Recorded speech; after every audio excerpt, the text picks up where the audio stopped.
একজন রিক্সা চালক তিনি এত সুন্দর করে গান গেয়ে সোশ্যাল মিডিয়া আলোড়ন সৃষ্টি করলো। আমরা সেই ভাইকে পেয়ে গেলাম আজকে, তার কণ্ঠে গান নেব। সেই দ্রব্যমূল্য বর্তমান যে বাজার ব্যবস্থা সেটাকে নিয়েই কিন্তু গান গেয়েছে। এই দেশের এখন যে বর্তমান পরিস্থিতি, সবাই মানে একটাই কষ্ট, সেটা দ্রব্যমূল্য বৃদ্ধি। সেটা নিয়েই সে প্রতিবাদী গান লিখে ফেলেছে। ভাই, গানটা একটু শোনাবেন আমাকে? হ্যাঁ, শোনাবো। তার আগে একটা কথা বলবো, সেটা হলো যে এটা হলো যে আমাদের দেশে যেমন আমরা আমার বাপ মাকে আমি বিশ্বাস করি যে আমার ক্ষতি করবে না, তেমনটা আমরা বিশ্বাস করি আমাদের দেশের সেনাবাহিনীকে। তারা আমাদের দেশ বাঁচানোর জন্য এগিয়ে আসবে, এটাই আমাদের প্রত্যাশা। আর বাজারটা নিয়ন্ত্রণ করবে, আমরা যে গরিব নিয়ন্ত্রণ করবে যারা, এটা এই গানে গানে বলবেন। হ্যাঁ, গানে গানে বলবো, কিন্তু তারপরও আমি বলে নিই যে বাজারটা নিয়ন্ত্রণ করবে আমাদের দেশের সেনাবাহিনী। আর তারা চাইলে পারে, সবই পারে, সম্ভব তাদের কাছে। সেনাবাহিনী শাসন কি সবাই পছন্দ করে? হ্যাঁ, আমি পছন্দ করি। তাই আচ্ছা, আপনি গানে গানে একটু বলেন।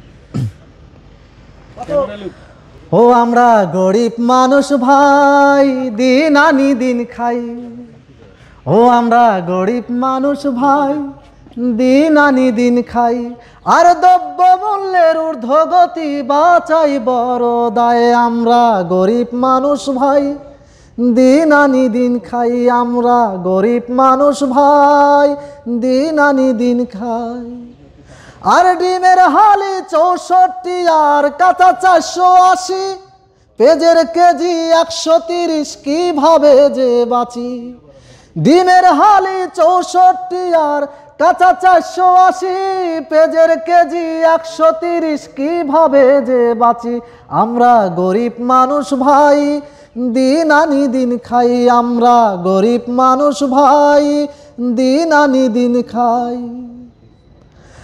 আর চাউলের কেজি 65 আর তেল 180, আলু পটল ঝিঙ্গা কদু সব কিছুর দাম বেশি।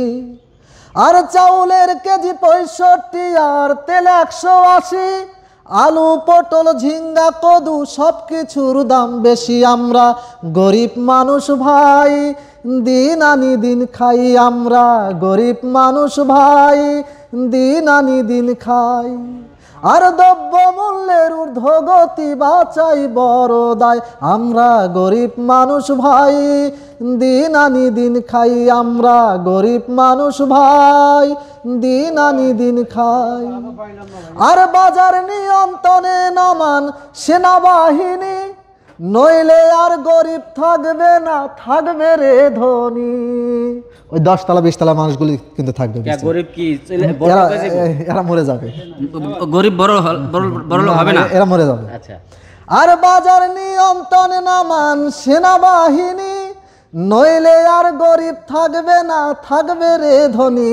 আমরা গরিব মানুষ ভাই, দিন আনি দিন খাই।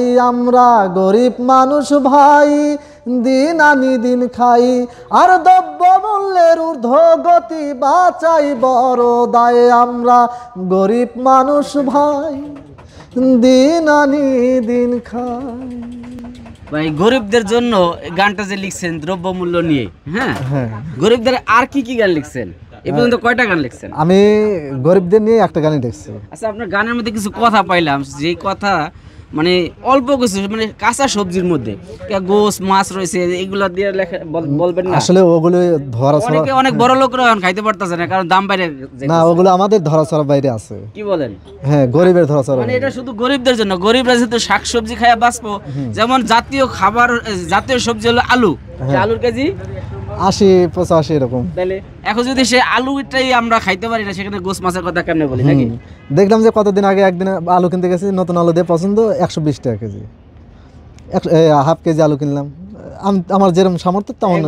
একটা গরিব মানুষ 120 টাকা যদি নতুন আলু হয়, 80 টাকা যদি পুরান আলু হয়, এগুলো আসলে নিয়ন্ত্রণ করা কি সম্ভব ভাই? এই যে এই গানটা আপনি কত বছর আগে লিখছেন সেটা? এটা এই 20-22 দিন আগে, দেশ স্বাধীনের পরে। দেশ স্বাধীনের পরে এই দুঃখটা আসবে কেন? তা আমাদের তো সব ফ্রি খাওয়াই দিবে, ফ্রিটা একটু কম খাওয়াবে। আসলে কি যে সরকার যখন পদত্যাগ করে চলে গেছে রাষ্ট্রসে, তখন নতুন আরেকটা সরকার হচ্ছে। এই সরকারের যখন গদিতে বসছে, এই সরকার বাজার নিয়ন্ত্রণ করবে কি? বাজার নিয়ন্ত্রণ করার আগেই দেখা যায় যে টিএসসির মোড়, ওই প্রেস ক্লাব, ওই আপনার কি যেন বলে আর একটা, এখানে ওখানে মনে জায়গাতে সারা বাংলাদেশে দেখা যাচ্ছে যে প্রত্যেক দিন দাবি দেওয়া নিয়ে মানুষ যাচ্ছেই সেখানে। সরকার ওই দাবি দেওয়া করেই পূরণ করবে না বাজারে নিয়ন্ত্রণ করবে? দাবি দেওয়ার মৌসুম চলতেছে, এখন বিষয় হচ্ছে ভাই, যাই হোক আমাদের মনের ইচ্ছা যেটা ছিল সেটা আমরা কি পাইছি? হ্যাঁ, আপনারাও গরিব আমরাও চোর গরিব। যেগুলা গেছে, হ্যাঁ চোর তো সবাই যাইতে পারে না, চোরের যে হ্যাঁ। বীজ মানে অনেক জায়গায় তো হ্যাঁ, রেখে গেছে। বীজটা জায়গায় জায়গায় ই করছে, এগুলি মনে হ্যাঁ বীজটা থেকে গেছে, এই বীজটা মনে হয় ধীরে ধীরে বেড়ে উঠতেছে। তো এই বীজ নিয়ন্ত্রণ করার জন্য এখন বর্তমান সরকারের পদক্ষেপ নেওয়া উচিত। সরকার পদক্ষেপ নেবে এবং কি সরকার পদক্ষেপ নিয়ে সেনাবাহিনী না হবে। অতিষ্ঠ হয়ে গেছি আমরা সবাই, এই জন্যই ভাইয়ের কথাগুলো আমার খুবই ভালো আছে, আমারও মন মতন হয়েছে। কারণ আমিও ভাই সেদিন আলু কিনতে যে 120 টাকা দিয়ে আমার জীবনে প্রথম, যেখানে আমার খালি 30 টাকার কথা মনে পড়তো, সেই জায়গায় এখন মনে করেন 120 টাকা আলু কিনছি। আমি এক সময় পেঁয়াজ কিনছি এই কিছুদিন আগে, মনে হয় 4-5 বছর কি 10 বছরে, আমার ঠিক খেয়াল নাই যে কতদিন আগে। তো আমি 20 টাকা কেজি পেঁয়াজ কিনছিলাম। যাই হোক দর্শক, এই যে দ্রব্যমূল্য নিয়ে এই ভাইয়ের গানটা কেমন লাগলো সেটা আপনারা কমেন্ট করে জানাবেন এবং দ্রুত শেয়ার করে দেবেন যাতে উপর মহল পর্যন্ত এই ভাইয়ের প্রতিবাদী গানটা পৌঁছাতে পারে। তো সবাই ভালো থাকবেন, আসসালামু আলাইকুম।